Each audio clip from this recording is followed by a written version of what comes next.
মুসলমান ভাইরারে আমার, তাহলে পরিবার সুন্দর করার জন্য কোরআনুল কারীমের ছোঁয়া লাগবে। সমাজ পরিবর্তন করার জন্য কোরআনুল কারীমের ছোঁয়া লাগবে।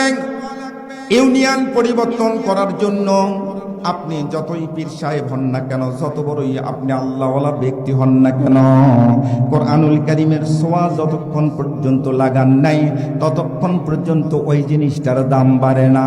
কারণ হলো পবিত্র রমজান মাসে কোরআনুল কারীম নাজিল করা হয়েছে।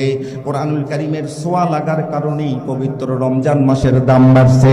কোরআনুল কারীমের ছোঁয়া লাগার কারণে লাইলাতুল কদরের দাম বাড়ছে, ওই রাতের দাম বাড়ছে।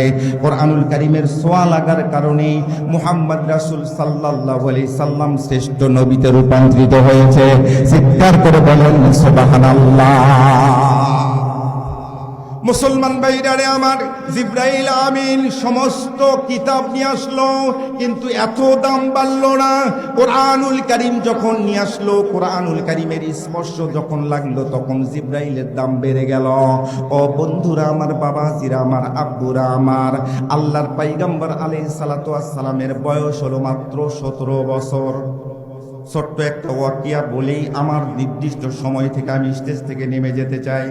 খুব মনোযোগ সহকারে একটু শুনবেন। ইম্পর্টেন্ট একটা সাবজেক্টের মধ্যে আমি প্রবেশ করলাম। খুব চিকন করে আপনাদেরকে একটা বিষয় বোঝানোর চেষ্টা করব। আল্লাহ রাব্বুল আলামিন যেন তৌফিক দান করে, সকলে বলুন আমিন। পয়গম্বর আলাইহিস সালাতু ওয়াস সালামের বয়স হচ্ছে 17 বছর। কত বছর বললাম? 17 বছর। 17 বছর তখন তো তিনি পয়গম্বরই পান নাই, কিন্তু সমস্ত এলাকার মানুষগুলা তাকে ডাকে সাদিক। এই সাদিক, এদিকে আয়। আব্দুল্লাহর বেটা মুহাম্মদ আলামিন, বিশ্বাসী, সাদিক, সত্যবাদী, সুবহানাল্লাহ বলেন।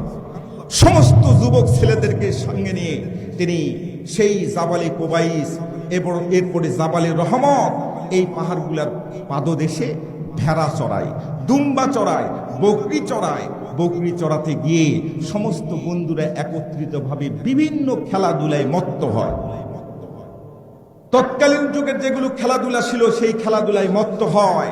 কিন্তু পয়গম্বর আমাদের নবী মুহাম্মদ রাসূল সাল্লাল্লাহু আলাইহি সাল্লাম, উনি একটা পাথরের উপর বসে থেকে, সব বন্ধুরা খেলাধুলা করে, উনি পাথরের উপর বসে থেকে দুই গালে হাত দিয়ে কি যেন একটা চিন্তা করে। সুবহানাল্লাহ বলবেন না? চিন্তা করে। চিন্তা আমাদেরও করার দরকার। চিন্তা এবং চেতনাটা আমাদেরও পরিবর্তন করার দরকার। 53 বছর 54 বছর হয়ে গেল,